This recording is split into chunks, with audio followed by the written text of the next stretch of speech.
In this day and age of Google and YouTube and everything like that, does it make any sense to keep manuals on board? Hi, I'm Nika Waters, and welcome to the Boat Galley Podcast. I'm sharing 3 reasons I think it's a great idea to keep a hold of your original manufacturer's manuals. Today's episode of the Boat Galley Podcast is sponsored by Lunatech. Lunatech's new hydration spray lid adds a mister, shower, bidet, and drinking to Hydro Flask and other insulated bottles, so you can have hot or cold pressured water all day long.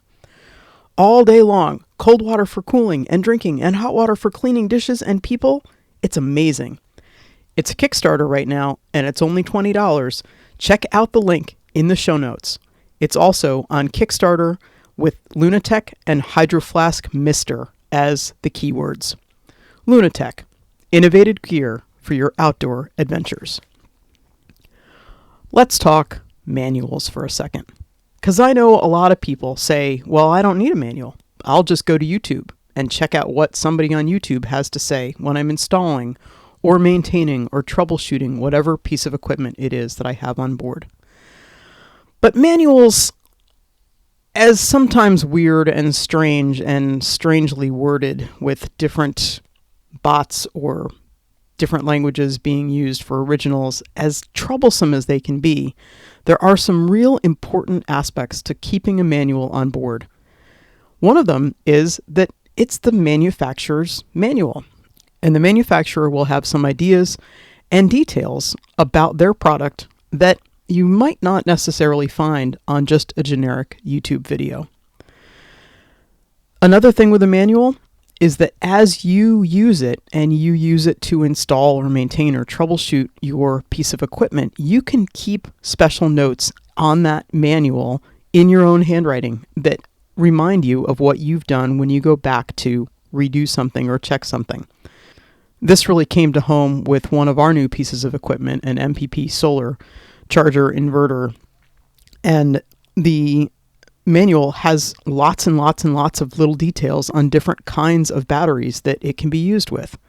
And Jeremy took the time in there to circle and highlight the specific information that he needs that applies to our particular boat.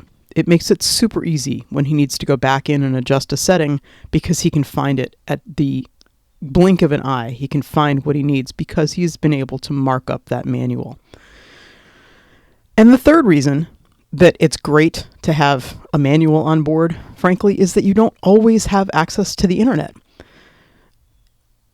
A manual is available to you 24/7 without having to fire up any kind of a device, hook up to the internet, or try to find exactly what you're looking for by searching through a YouTube video.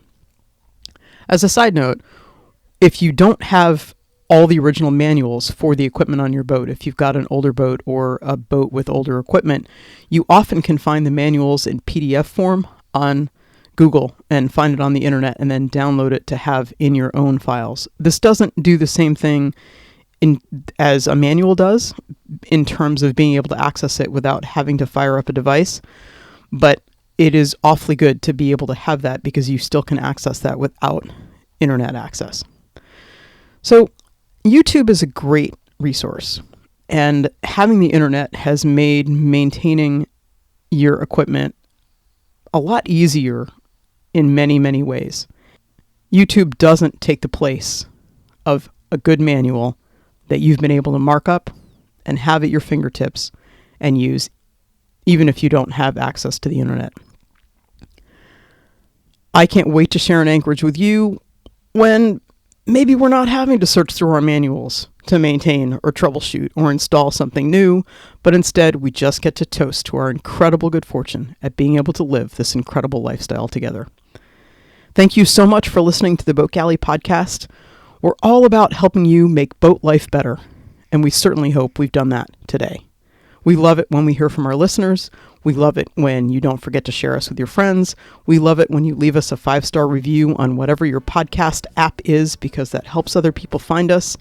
And we love it when you don't forget to subscribe. This is episode 700. How many of them have you listened to? Have the most fantastic week.